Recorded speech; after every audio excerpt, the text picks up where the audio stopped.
Terima kasih atas waktu dan kesempatan yang diberikan kepada saya. Nama Karmanita Ekase, NIM 19-120-106. Pada kesempatan ini, saya akan menjelaskan poin-poin. Yang pertama, pengertian pajak penghasilan.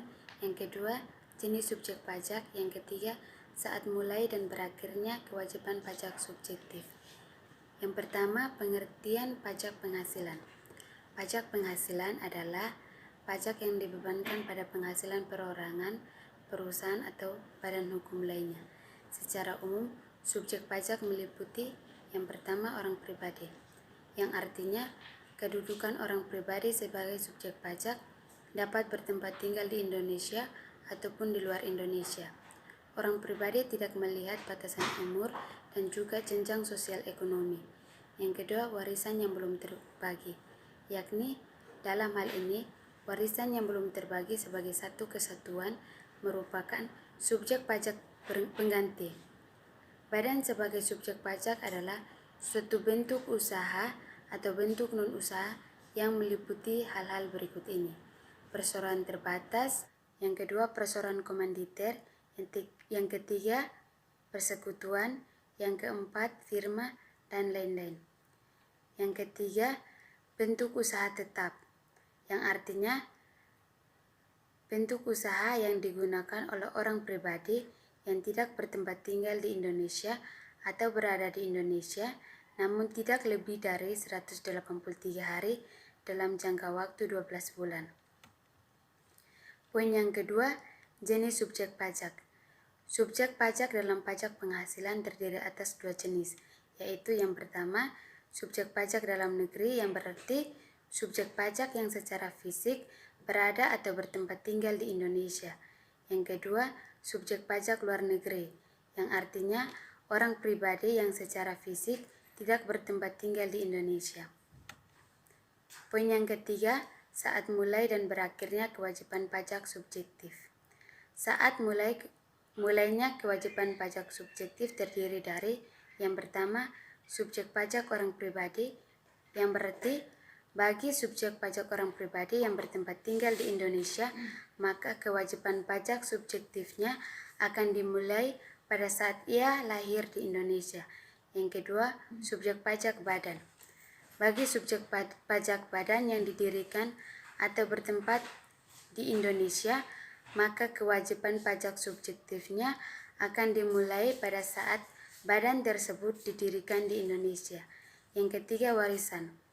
Untuk warisan yang belum terbagi dan masih dalam satu kesatuan menggantikan yang berhak, maka kewajiban pajak subjektifnya akan dimulai pada saat timbulnya warisan yang belum terbagi tersebut, yakni tepatnya pada saat pewaris meninggal.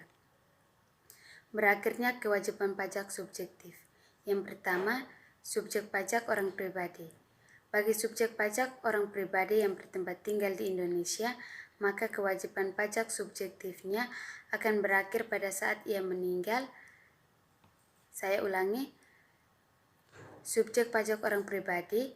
Bagi subjek pajak orang pribadi yang bertempat tinggal di Indonesia, maka kewajiban pajak subjektifnya akan berakhir pada saat ia meninggal dunia atau meninggalkan Indonesia untuk selama-lamanya. Yang kedua, subjek pajak badan.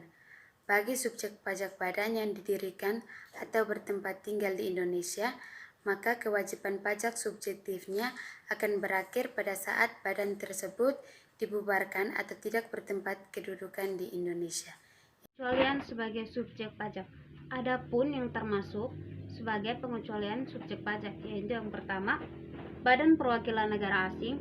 Yang kedua, pejabat-pejabat perwakilan diplomatik dan konsulat atau pejabat-pejabat yang berasal dari negara asing atau orang-orang yang bekerja sama dengan pejabat-pejabat tersebut yang bertempat tinggal di Indonesia.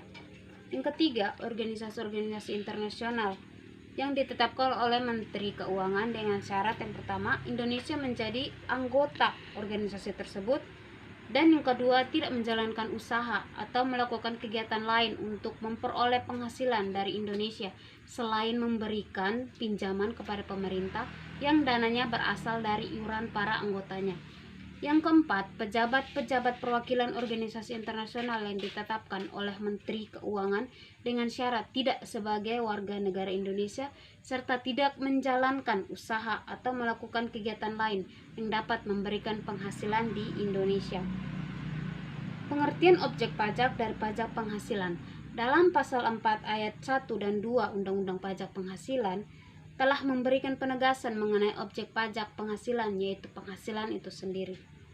Pengertian penghasilan menurut Undang-Undang Pajak Penghasilan adalah setiap tambahan kemampuan ekonomis yang diterima atau diperoleh wajib pajak, baik yang berasal dari Indonesia maupun dari luar Indonesia, yang dapat dipakai untuk konsumsi atau menambah kekayaan wajib pajak yang bersangkutan dengan nama maupun dalam bentuk apapun. Dari mekanisme aliran pertambahan kemampuan ekonomis, penghasilan yang diterima wajib pajak dapat dikategorikan atas 4 sumber, yaitu yang pertama, penghasilan yang diterima atau diperoleh dari pekerjaan berdasarkan hubungan kerja dan pekerjaan bebas. Yang kedua, penghasilan dari usaha dan kegiatan. Yang ketiga, penghasilan modal. Yang keempat, penghasilan lain-lain seperti mendapatkan hadiah atau pembebasan utang dan yang lain sebagainya. Yang berikut penghasilan yang termasuk sebagai objek pajak penghasilan. Sesuai dengan pasal 4 ayat 1 Undang-Undang Pajak Penghasilan mengenai objek pajak penghasilan, yaitu 1. Penggantian atau imbalan berkenaan dengan pekerjaan atau jasa yang diterima atau diperoleh, termasuk gaji, upah, honorarium, komisi, bonus, gratifikasi, uang pensiun, atau imbalan dalam bentuk lainnya, kecuali ditentukan lain dalam Undang-Undang Pajak Penghasilan.